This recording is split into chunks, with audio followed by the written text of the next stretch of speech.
political violence, of course, it is always wrong no matter what side of the aisle it comes from in any way. But there is a systemic problem on the left. And you can look at even polling data. It's not just Virginia. It's not just the Charlie Kirk assassination, as we know, or the assassination attempts against President Trump, or the two Israeli diplomats who were murdered in Washington, D.C. earlier this year by pro-Palestinian activists. It's not just that. Polling data shows that there's much stronger affinity for political violence on the political left. There was a YouGov poll that came out about a month ago, and it showed that about 25% of people, survey respondents who identify as very liberal, believe that political violence can be justified. Now, that number was 3% for people who identify as very conservative.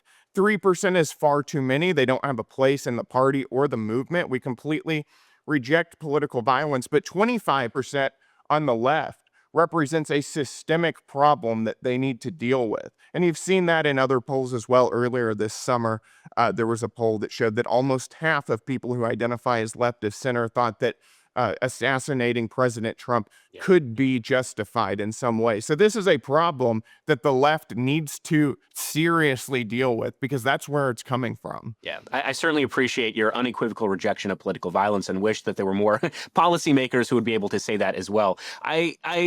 I believe that when I conceive of your tenure in Congress, and when most Americans conceive of your tenure in Congress, there are basically two words that come to mind, and that is immigration and crime. I think that is probably your bread and butter issue.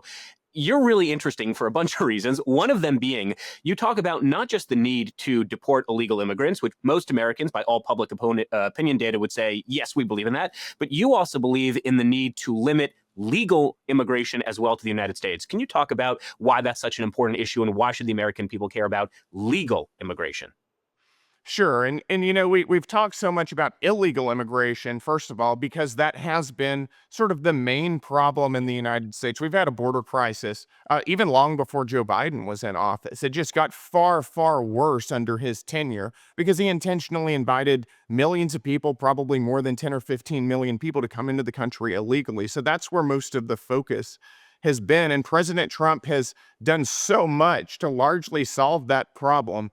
Within only a few weeks of coming into office, it has been nothing short of just phenomenal to see the work that he's done, and we need to make that permanent. And we tried to do some of that in the tax bill that we passed earlier this year. But legal immigration is something we need to start tackling as well. You know, one of the main problems that I see with legal immigration is twofold. One of them is that we're allowing a large number of people to come into the country legally, to upward over 1 million a year, and we're not really determining who we want to come into the country to begin with. It's done via diversity lotteries and visa lottery systems and things like that, or via chain migration, which is where somebody comes into the country and then they bring their parents, and then their parents' brothers, and then their parents' brothers' children, and on and on and on in an unlimited chain.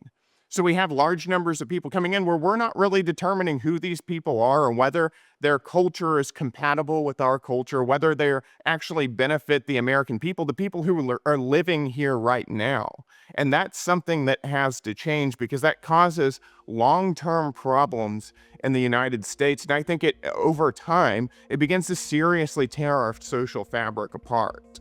So this is something we need to be talking more about, and we need to see policy reflect the priorities and the interests of the American people.